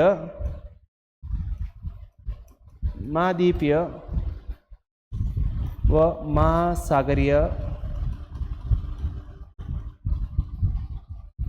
महासागरीय प्लेट। देखिए पहला तो ये समझिए अभिसारी अपसारी क्या होता है। मैंने पिछली क्लास में बात की थी अभिसारी अपसारी क्या होता है, एक बार पुनः थोड़ा सा मैं हिंट दे देता हूँ, अभी बताया था मैंने अभी। तो देखिए हमने बात की थी अभिसारी और अपसारी के बारे में, जब हम बात कर रहे थे अभिसारी, जब ये सवनीय धाराएं हैं, सवनीय धाराओं की वजह से क्या कर रहा है, सवनीय धारा होड़ फिल्म से ऊपर उठ रहा है, भूप्रपट्टी से ऊपर टकरा कर ये भाग क्या कर रहा है, ये टकरा कर ये अपसारित हो रहा है। क्या कर रहा है, अपसारित, मतलब तनाव मूलक बल की वजह से एक इस दिशा में और एक दिशा में गति कर रहा है। तो एक दूसरे के विपरीत दिशा में जब गति करे, प्लेटें ऊपर से एक दूसरे विपरीत दिशा में गति करे, उसे अपसारी बोलते हैं। और जब ये विपरीत दिशा में गति करते हुए इधर आएगा, ये वाला भाग इधर ऊपर से उठा और इधर वाला भाग इधर आएगा, ये नीचे की ओर आएगा। जब दो प्लेटें आपस में सामने आ रही हो, क्योंकि सवनीय तरंगों के ऊपर प्लेटों के ऊपर क्या हो रहा है, प्लेटों की गति किसकी वजह से हो रही है, सवनीय तरंगों की वजह से। जब ये अभिसारी धाराएं सामने आती है सामने आने पर ऊपर वाला ऊपर पट्टी वाला भाग जो प्लेट है, प्लेट कोई दूसरे के आमने सामने आ जाती है, उसे क्या बोलते हैं? अभिसारी बोलते हैं। उसे क्या बोलते हैं? अभिसारी बोलते हैं। तो हम बात करेंगे तीसरा, हमने उस दिन बात कर ली तीसरक्षी वाली, जब आप प्लेटें दो एक दूसरे सामने आती है, एक दूसरे ना टकरा कर एक दूसरे से पास से गुजर जाती है, उसे क्या बोलते हैं? सरक्षी बोलते हैं।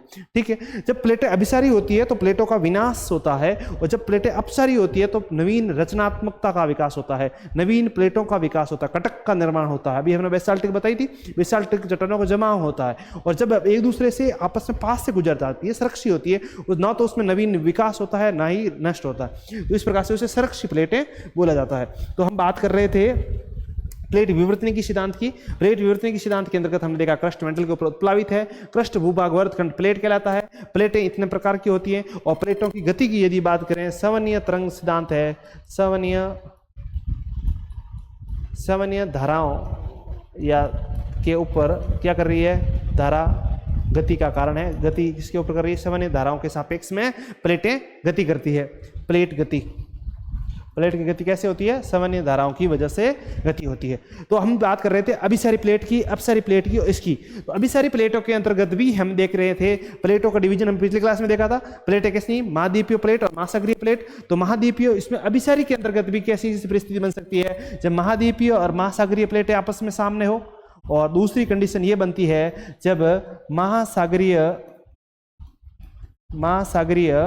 और महासागरीय प्लेटें क्या हो? आमने सामने हो, महासागरीय प्लेट। ठीक।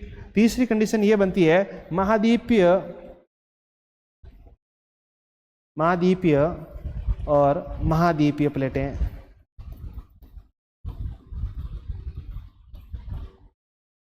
आपस में एक दूसरे से क्या हो? अभिसरित हो।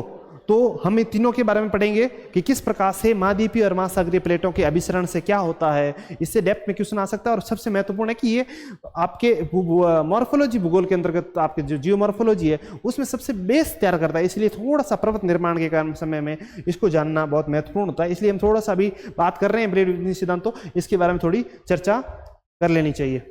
तो अभिसारी प्लेटों के अंदर ये तीन स्थिति बनती है, लेकिन हम अलग अलग स्थितियों के बारे में हम चर्चा कर लें। जब महाद्वीपीय और महासागरीय प्लेटें होती है, जब ये प्लेट है आपकी जैसे महाद्वीपीय कॉन्टिनेंटल ड्रिफ्ट, और ये है आपकी महासागरीय प्लेट, तो आप जानते हैं ये दोनों एक दूसरे से क्या हो रही है? अभिसारित हो रही है, एक दूसरे के आ रही है, सामने आ रही है। ये प्लेट है महाद्वीपीय प्लेट, ये प्लेट कौन सी है? महाद्वीपीय प्लेट। और ये प्लेट कौन सी हो गई? महासागरीय प्लेट। जब महाद्वीपीय और महासागरीय प्लेटें एक दूसरे से सामने हो तो महासागरीय प्लेट क्या होती है? भारी होती है। महासागरीय प्लेट कैसी होती है? भारी होती है। और महाद्वीपीय प्लेट कैसी होती है? कंपेरेटिव हल्की प्लेट होती है। ये हल्की और भारी क्या प्लेट होती है? तो हमने पिछली क्लास में डिस्कशन किया था कि महासागरीय प्लेटें होती है वो बेसाल्टिक और चूना पत्थरों से निर्मित होती है, जिसका घनत्व उच्च पाया जाता है, 3 ग्राम क्यूबिक सेंटीमीटर होता है। महाद्वीपीय प्लेटें होती है वो ग्रेनाइट और निस चट्टानों से निर्मित होती है, जिसका घनत्व क्या होता है? कम होता है। ठीक है, तो ये प्लेट भारी प्लेट होती है। जब ये दोनों प्लेटें आपस में टकराती आती है तो जो भारी प्लेट होती है वो प्लेट नीचे सबडिक्शन हो जाता है, क्या हो जाती है? और जो हल्की प्लेट होती है वो प्लेट इसके ऊपर उत्प्लावित हो जाती है। क्योंकि जब भारी प्लेट होती है तो भारी प्लेट होने की वजह से जो भारी प्लेट है वो नीचे की ओर सबडिक्शन करेगी, हल्की प्लेट है वो ऊपर की ओर बढ़ेगी। तो भारी प्लेट है ये 45 डिग्री एंगल के साथ में क्या हो जाती है?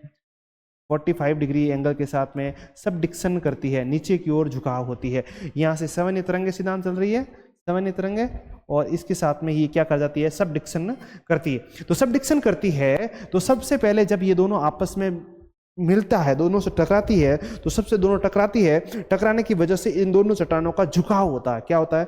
झुकाव। और इस झुकाव होने की वजह से उस झुकाव को क्या बोलते हैं? झुकाव की वजह से भूशनत्ति का निर्माण होता है। किसका निर्माण होता है? भूशनत्ति। सबसे पहले जिसका निर्माण होता है उसे बोलते हैं भूशनत्ति। भूशनत्ति का निर्माण होता है। और भूशनत्ति का निर्माण होने की वजह से जो भाग, दो ऊपर वाला अवसाद भाग है, जो आपके महासागरीय प्लेट है, महाद्वीपीय प्लेट है, दोनों के अवसाद भूशनत्ति के अंदर धीरे धीरे निक्षेपित होता है। क्या होता है? निक्षेपित होता है। जो भाग महाद्वीपीय प्लेटों से आपकी भूशनत्ति के दौरान, ये आ गई प्लेट, जो महाद्वीपीय महासागरीय जो प्लेटों से इस प्रकार के जो आपका सबडिक्शन होता है उसको बोलते हैं फ्लाइस बोलते हैं। क्या बोलते हैं? उसे फ्लाइस बोलते हैं, जियोफ्लाइस बोलते हैं। और इसे जो महाद्वीपीय भाग से आता है उसे जियोमोलाइस बोलते हैं, मोलास्क बोलते हैं, जियोमोलास्क, जियोमोलास्क और इसको जियोफ्लाइस। तो ये दोनों प्लेटों के दौरान महाद्वीपीय और महासागरीय प्लेटें आपस में हो रहा है, इसके डिसडिक्शन हो रहा है। सबसे पहले जो आकृति बनेगी भूषणति बना, भूषणति के बाद में दूसरी कंडीशन क्या होगी? जब ये दोनों भाग आपस में टकराए, महासागरीय प्लेट नीचे की ओर क्रैक करे, तो क्रैक करने की वजह से क्या होता है? क्रैक करने की वजह से जो भाग टकरा कर जो अवसाद के रूप में है ऊपर की ओर ठोकर मारता है, ऊपर की ओर ठोकर मारकर वो ऊपर वाले भाग पर, जहां महाद्वीपीय भाग है, महाद्वीपीय भाग से लेकर ऊपर वाले भाग में क्या बनाता है? वो एसिलेटरी प्रिज्म बनाता है, एसिलेटरी प्रिज्म, प्रिज्म का निर्माण करता है। मतलब क्या होता है? जो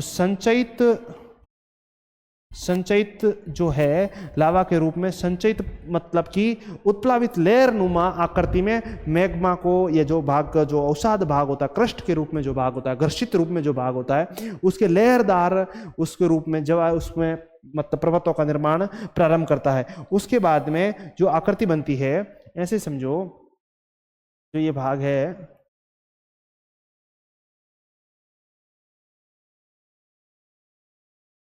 तो ये भाग नीचे की ओर आता है, इससे क्रैक्ट होता है। क्रैक्ट होने की वजह से जो स्थल वाले भाग है, तो सबसे पहले ये लेहर नुमा आकृति के अंतर्गत यहाँ पर जो सबडिक्शन जमा होता है, इससे आपका एसिलेटरी प्रिज्म बनता है, एपी। उसके बाद में यहाँ वोल्केनो या टेक्टोनिक पर्वतों का निर्माण होता है, टेक्टोनिक आर्क का निर्माण होता है। और उसके बाद में जो ये भाग नीचे चला जाता है, नीचे जाने की वजह से ये भाग में ज्वालामुखी विस्फोट होता है। ये मैग्मा के रूप में नीचे चला जाए, जब आपके एस्टेनोस्फीयर में गहरे में चला जाएगा, गहरे में चले जाने पर उस तापमान उच्च हो जाता है। तापमान की वजह से ये स्थल जो आपका महासागरीय प्लेट है, ये वाला भाग क्या होने लगता है? मेल्ट होने लग जाता है, पिघलने लग जाता है। और पिघल कर जो अवसादित होते हैं, मैग्मा ऊपर होकर या ज्वालामुखी का क्या करते हैं? विस्फोट करते हैं। तो इसे वोल्केनिक आर्क के रूप में पर्वतों का निर्माण होता है। तो इस प्रकार से पर्वतों की सीरीज ऊपर दर ऊपर बढ़ती जाती है और इस प्रकार से महाद्वीपीय प्लेट और महासागरीय प्लेटों के रूप में होता है। जब ये नीचे 45 डिग्री एंगल करके ये लगभग 600 से 700 किलोमीटर गहरे में चले जाते हैं, उस क्षेत्र में मेल्टिंग होने लगता है। तो इस वाले भाग को बेनी ऑफ जॉन कहते हैं। बेनी ऑफ ने कहा था, इसलिए बेनी ऑफ जॉन कहा जाता है। तो मतलब जब अभी सारी प्लेटें होती है, महाद्वीपीय और महासागरीय प्लेटें आपस में टकराती है, तो भारी प्लेट महासागरीय प्लेट नीचे की ओर सबडिक्शन करती है, 45 डिग्री एंगल पर करती है। जब ये 600-700 किलोमीटर गहरे में चली जाए तो वो मेल्ट हो जाती है। मेल्ट होने से बेनियोफ ने कहा था, तो 600-700 किलोमीटर गहरी पर जाने पर ये क्या हो जाता है? बेनियोफ जोन कहलाता है। और यहाँ पर प्लेटें यहाँ पर मेल्ट होकर पिघल कर ऊपर एकत्रित होकर ऊपर वाले भाग में ज्वालामुखी विस्फोट करती है। और ज्वालामुखी विस्फोट कर पर्वत श्रृंखलाओं का क्या करती है? ये द्वीपों का निर्माण करती है। तो इस प्रकार से द्वीपों के निर्माण के से पहले ही पहले क्या बन जाता है? ज्वालामुखी विस्फोट पर्वत श्रृंखला बनने से पहले बनता है आर्किलेटरी, आप एसिलेटरी प्रिज्म, फिर आपका टेक्टोनिक प्रिज्म, विवर्तनिक जिसे प्रिज्म बोलते हैं, फिर उसके बाद में वोल्केनिक आपके आर्क बनता है, चट्टाने का संलयन होकर पर्वत श्रृंखलाओं का निर्माण होता है। सर इसका कोई एग्जाम्पल दे सकते हैं कि वास्तव में एग्जाम्पल आपको मिल जाएगा। आप यदि कहाँ जाएं? आप यदि चले जाएं कहाँ पर? आप चले जाएं दक्षिण जो अमेरिका वाला भाग है, दक्षिण अमेरिका वाला भाग, इसके साथ में ही आपको पता होगा, पिछली क्लास में बताया था, ये नज़का प्लेट है। ये कौन सी प्लेट है? नज़का प्लेट है। कौन सी प्लेट है? नज़का। जो ये आपकी प्लेट कौन सी है? ये महासागरीय प्लेट है। कैसी प्लेट है? महासागरीय प्लेट है। और ये दक्षिण अमेरिका वाली प्लेट है, ये इस तरफ जा रही है। ये दक्षिण अमेरिका, साउथ अमेरिकन प्लेट है, जो महाद्वीपीय प्लेट है। ये दोनों प्लेटें आपस में जब टकराती है तो सबसे पहले तो यहाँ क्या बनता है? खाई बनती है। सबसे पहले क्या बनता है? जब मुड़ती है तो ट्रेंच बनता है। ट्रेंच बनकर उसके साथ में ही ट्रेंच बहेगा, जिसे चिल्ली की ट्रेंच बोलते हैं। क्या बोलते हैं? चिल्ली की खाई, चिल्ली की ट्रेंच बोलते हैं। ट्रेंच बनकर यहाँ पर आपके सबसे जो एंडीज पर्वतमाला है, एंडीज पर्वतमाला का निर्माण होता है। लंबी है एंडीज पर्वतमाला, उससे पहले एस्लेटरी प्रिज्म, फिर उसके बाद में टेक्टोनिक प्रिज्म, फिर आपका वोल्केनिक प्रिज्म के रूप में ज्वालामुखी विस्फोट के साथ में ही यहाँ पर क्या बनती है, एंडेसाइटिक चट्टानों के रूप में यहाँ पर जो चट्टानें पाई जाती है वो एंडेसाइटिक चट्टानें होती है, एंडोसाइटिक चट्टानें, जिसके अंतर्गत 60% क्या होता है, सिलिकॉन ऑक्साइड की मात्रा पाई जाती है। तो इस प्रकार से एग्जाम्पल के तौर पर आप समझ सकते हैं कि किस प्रकार से आपकी महाद्वीपीय और महासागरीय प्लेटें आपस में जब टकराती है तो उस प्रकार से निर्माण होता है। ठीक इसी प्रकार से सेम एग्जाम्पल और जानना है, सेम एग्जाम्पल यूरेशियन प्लेट और प्रशांत प्लेट जब आपस में टकराती है तो आप जापान के द्वीपों का निर्माण जो देखते हैं वो उसी प्रकार से महाद्वीपीय और महासागरीय प्लेटों के मिलान की वजह से ही हुआ है। तो एक तो आपने देखा महाद्वीपीय और महासागरीय प्लेटों के निर्माण की वजह से किस प्रकार से भूसन्नति विवर्तनिक प्रक्रियाएं होती है और विवर्तनिकी प्रक्रिया के साथ में ही आपके पर्वत श्रृंखलाओं का निर्माण हो रहा है। दूसरा एग्जाम्पल लें, दूसरे अभिसारी प्लेटों के अंदर महासागरीय प्लेटें, किसका एग्जाम्पल, महासागरीय और महासागरीय, दूसरा अभिसारी के अंदर महासागरीय और महासागरीय प्लेटें। देखिए महासागरीय प्लेटों के अंतर्गत भी हल्की और भारी प्लेटें होती है। महासागरीय प्लेट, इसमें भी एक प्लेट भारी एक प्लेट हल्की हो सकती है। इसका यदि बेहतरीन, इसके सबसे पहले जब प्लेट दो टकराती है तो सबसे भारी प्लेट होगी, वो भारी प्लेट क्या करेगी, भारी प्लेट नीचे की ओर सबडिक्शन करेगी, वो वाला सेम प्रोसेस हल्की प्लेट ऊपर की ओर करेगी। सेम प्रक्रिया के दौरान ही इसी में ही सेम आर्कनेट बनेगा, भूषणति का निर्माण होगा, भूषणति के निर्माण के साथ में प्रक्रिया होगी और इसी के साथ में ही महासागरीय जब प्लेटें टकराती है तो फ्लाइस का निर्माण करती है, फ्लाइस अवसाद एकत्रित करती है और ज्वालामुखी विस्फोट होने के बड़े चांसेज होते हैं। ज्वालामुखी विस्फोट बनते हैं, सक्रिय ज्वालामुखी पाई जाती है। और इसका यदि एग्जाम्पल की यदि हम बात करूँ तो इसके एग्जाम्पल के तौर पर आप ले सकते हैं जैसे प्रशांत प्लेट कैसी है, महासागरीय प्लेट है, प्रशांत प्लेट और फिलीपाइंस की प्लेट, फिलीपाइंस प्लेट कैसी है, ये दोनों महासागरीय प्लेटें अभिसरित होती है और द्वीपों का निर्माण करती है। ठीक इसी प्रकार से हम तीसरा एग्जाम्पल लें महाद्वीपीय और महाद्वीपीय प्लेटों का। किसका एग्जाम्पल ले सकते हैं, तीसरा अभिसारी प्लेटों के अंतर्गत महाद्वीपीय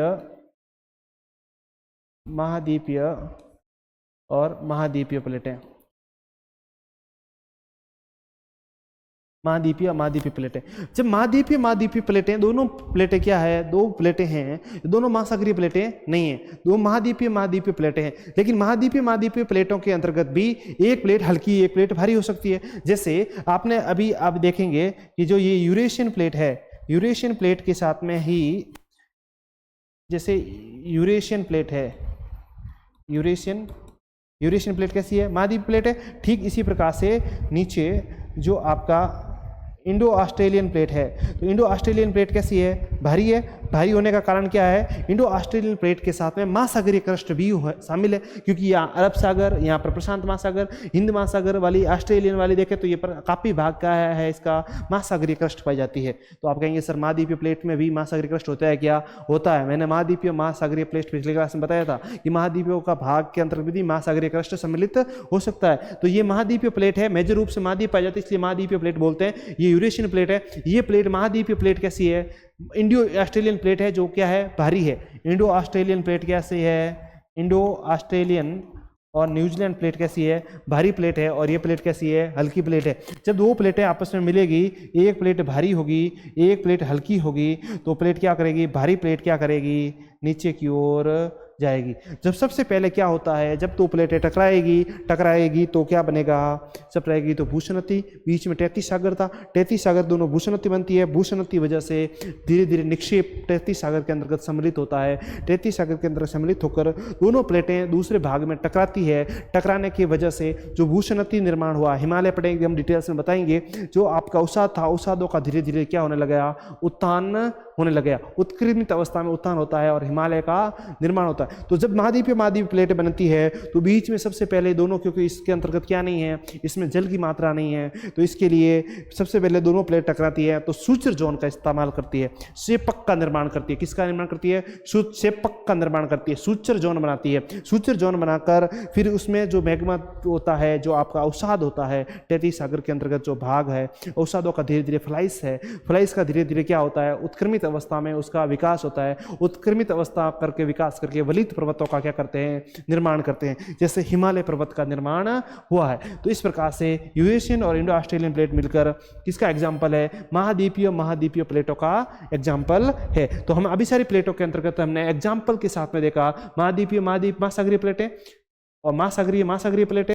महाद्वीपीय महासागरीय प्लेटों के अंतर्गत हमने देख लिया कि आपका दक्षिण अमेरिका वाला भाग और नाजका प्लेट का आपका आपस में अभिसारित करवा दिया। इसका महासागरीय का प्लेट का फिलीपाइंस और प्रशांत महासागर, महाद्वीपीय प्लेटों के अंतर्गत हमें इंडो ऑस्ट्रेलियन प्लेट और यूरेशियन प्लेट का एग्जाम्पल के तहत देख लिया किस प्रकार से अभिसारी प्लेटों के माध्यम से ज्वालामुखी कहाँ होगी, जहाँ महासागरीय प्लेटें सम्मिलित होगी, अभिसारी प्लेटें वहीं होगी। जहाँ महाद्वीप है तो अभी ज्वालामुखी विस्फोट नहीं होगा, लेकिन भूकंप आता है, भूकंप जो सभी में आता है, तो जितना गहरा होगा तो गहरा भूकंप आएगा और इस प्रकार से ज्वालामुखी विस्फोट और भूकंप के बारे में हमने चर्चा कर ली।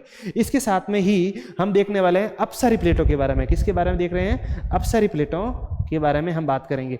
अपसारी के अंदर गतिशीलता के आधार पर यदि हम अपसारी के बारे में बात करें, अपसारी क्या होता है, अपसारी तनाव मूलक बल लगता है जब आउटर कोर से मैग्मा, ये आउटर कोर है, आउटर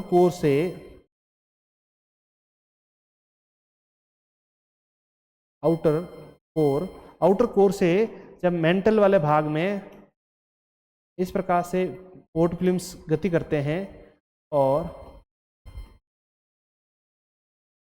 तो ऊपर वाला प्लेटें हैं, प्लेटों का क्या होता है, स्थानांतरण होता है, जहाँ प्लेटें आपस में एक दूसरे से विपरीत दिशा में गति करें, जहाँ से मैग्मा निकला और एक दूसरे से विपरीत दिशा में यदि क्या करे, गति करे, तो यहाँ कौन सा तनाव मूलक बल लग रहा है, तनाव लग रहा है, तो यहाँ पर कौन सी सीमा होगी, अपसारी सीमा होगी।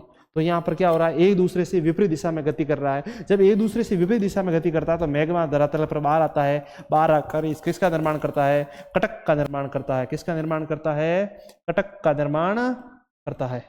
ये बात आपको ध्यान होनी चाहिए। कटक के साथ में बेसाल्टिक चट्टानों का निर्माण करके अपसारित होता है। यहाँ पर बेसाल्ट चट्टानों का निर्माण और कटक का निर्माण होता है। इसका सबसे बेहतरीन एग्जाम्पल हमने अभी पढ़ लिया था अटलांटिक महासागर का। इसका पढ़ लिया था अटलांटिक महासागर। अटलांटिक महासागर के अंतर्गत हमने पिछले ही आपने अभी देखा था किस प्रकार से प्लेटों का क्या हो रहा है। अटलांटिक महासागर के अंतर्गत हमने देखा था कि ये जो इंडो यूरोपियन उत्तरी अमेरिकन वाली प्लेट, दक्षिण अमेरिकन वाली प्लेट किस तरफ गति कर रहा है, इस तरफ गति कर रही है, और ठीक आपकी यूरेशियन प्लेट, अफ्रीकन प्लेट किस तरफ गति कर रहा है, विपरीत दिशा में गति कर रहा है। तनाव मूलक बल लग रहा है और तनाव मूलक बल लगने की वजह से क्या कर रहा है, एक दूसरे में अपसारी हो रहा है, अपसारी सीमा का निर्माण कर रही है। तो ये प्लेटों के बारे में हमने बात की थी कि अभिसारी प्लेटों के अंतर्गत उदाहरण को देखा, अपसारी प्लेटों के अंतर्गत क्या होता है, कटक का निर्माण होता है। तो यदि हम बात करें महासागरीय प्लेटों के बारे में, कहां पर पहुंच गए थे, ठीक है, यहां पर अपसारी प्लेटों का देख लिया। अब हम बात करें संरक्षी प्लेट के बारे में बात करें। यदि हम किसकी बात करें, संरक्षी प्लेटों के रूप में बात करें, तीसरा एग्जाम्पल रहता है हमारे पास में, ये दूसरा अपसारी अभिसारी संरक्षी। संरक्षी प्लेट का मतलब क्या हुआ, संरक्षी का मतलब ये होता है जब दो प्लेटें आपस में क्षैतिज रूप से गति कर रही हो, जब प्लेटें दो आमने सामने हो लेकिन ये एक दूसरे से पास से गुजर जाए, एक दूसरे से टकराए नहीं, एक दूसरे से क्या ना करें, टकराए नहीं, क्रॉस ना करें, एक दूसरे पास से निकले, उसे क्या बोलेंगे, इसमें न तो किसी चटना नहीं संरचना का निर्माण होता है, न ही विनाश होता है, तो उसे संरक्षी प्लेट बोलते हैं। क्या बोलते हैं, संरक्षी प्लेट बोलते हैं। और इसका यदि एग्जाम्पल की मैं बात करूं तो आप उत्तरी अमेरिका वाला भाग को देखते हैं, जो आपका ये कैलिफोर्निया वाला भाग है, और इससे यहाँ पर आप देखते हैं जुआन डी फूका plate, Juan de Fuca plate. कौन सी plate, Juan de Fuca plate. और इधर आप उत्तरी अमेरिका की जो छोटी प्लेट है कैलिफोर्निया की यदि हम बात करें तो ये प्लेट आपस में यदि एग्जाम्पल देखा जाए तो किसका होगा, किसकी होगा, ये संरक्षी प्लेट का एग्जाम्पल होगा, संरक्षी प्लेट का एग्जाम्पल होगा। तो इस प्रकार से प्लेट विवर्तनिकी सिद्धांत के अंतर्गत हमने क्या क्या देख लिया है। प्लेट विवर्तनिकी सिद्धांत के अंतर्गत हम प्लेटों के बारे में पढ़ा था, एक बार के लिए काफ़ी टाइम हो गया, लंबी क्लास हो गई है। इसके साथ में हमने क्या क्या देख लिया है, हमने देख लिया है पिछली क्लास के अंदर प्लेट क्या होती है, प्लेटों के प्रकार कितने हैं, ज्यामितीय आधार पर प्लेटों का क्या प्रकार है, आकृति के हिसाब से, संरचना के हिसाब से किस प्रकार से डिवीजन किया गया है, वर्त प्लेटें, गौण प्लेटें और महाद्वीपीय महासागरीय प्लेटें, इसके विरूप इसके साथ में ही देख लिया था इसका वितरण क्या कहाँ पर कौन कौन सी प्लेटें वितरित है। इसके साथ में हमने गतिशीलता के आधार पर अभिसारी प्लेट और अपसारी प्लेट, संरक्षी प्लेटों के बारे में चर्चा की। अभिसारी प्लेटों के अंतर्गत हमने किसकी बात की है, हमने बात की है कि महाद्वीपीय प्लेटें, महासागरीय प्लेटें, महासागरीय और महाद्वीपीय प्लेटों के बीच में किस प्रकार से अभिसरण होता है। अपसारी प्लेटों के अंदर एक तनाव मूलक बल की वजह से किस प्रकार से नवीन संरचनाओं का निर्माण होता है, उनके बारे में डिटेल से चर्चा की है। इसके साथ में ही हमने सबसे महत्वपूर्ण प्लेट विवर्तन की सिद्धांत का आधार क्या है, बेस क्या है, कौन कौन से सिद्धांत पहले आया है, किस प्रकार से आपके क्रमबद्ध विकास हुआ है, किस प्रकार महाद्वीपीय वेगनर सिद्धांत में साक्ष्य प्रस्तुत किए थे, साक्ष्यों को आधार लिया, सामान्य तरंग सिद्धांत और होम्स के सामान्य तरंग सिद्धांत को देखा, और हैरी-हेस मोदे का सिद्धांत के हमने आप सागरीय नित्य प्रसरण का सिद्धांत देखा, चुंबकत्व सिद्धांत जो वाइन और मैथ्यूज ने जो सिद्ध किया उसके बारे में चर्चा की। इस प्रकार से डिटेल्स में चर्चा करते हुए प्लेट विवर्तन के सिद्धांत को हमने पूरा कंप्लीट समझा। यदि आप पहले वाली क्लास और ये अभी वाली क्लास दोनों क्लास ले लेते हैं तो निश्चित रूप से प्लेट विवर्तन के सिद्धांत वाला कंसेप्ट 100% मुझे विश्वास है आपको अच्छे से समझ में आ गया होगा। और इसी प्रकार हम फर्स्ट ग्रेड के वैकेंसीज के अंतर्गत फर्स्ट पेपर और सेकंड पेपर जिनका ज्योग्राफी है अच्छे से यदि तैयारी करना चाहते हैं, कंसेप्ट के साथ में तैयारी करना चाहते हैं, तो आपका समुत्कृष्ट परिवार के अंतर्गत आपका हार्दिक स्वागत है। ऑनलाइन प्लेटफॉर्म के साथ में जुड़िए और अच्छे से तैयारी कीजिए। नोटिफिकेशन आ चुका है और हमें अच्छे से तैयारी करना है। अब हम नेक्स्ट क्लास के अंदर MCQ क्लास लेकर आने वाले हैं। धन्यवाद।